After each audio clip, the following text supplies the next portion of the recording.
First Samuel 3 and 10. And the Lord came and stood and called as at other times, Samuel, Samuel. Then Samuel answered, Speak, for thy servant heareth. In today's society, availability is measured by responsiveness. A phone can be fully charged and have every feature imaginable.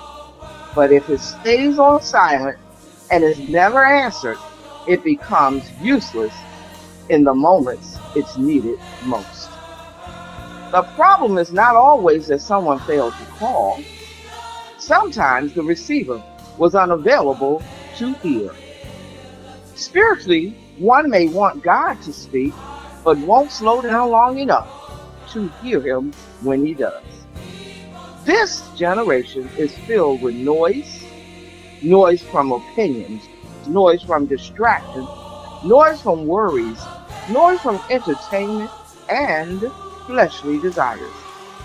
However, in the middle of all the confusion and noise, the voice of God is still calling. Heaven is still speaking.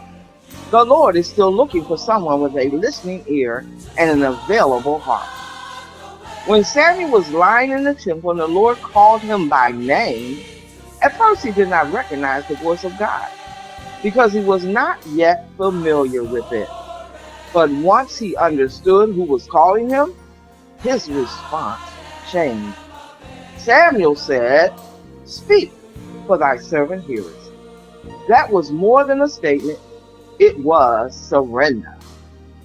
Samuel was saying, Lord, I'm available to hear whatever you want to say. One may want God's blessings, but not his instructions.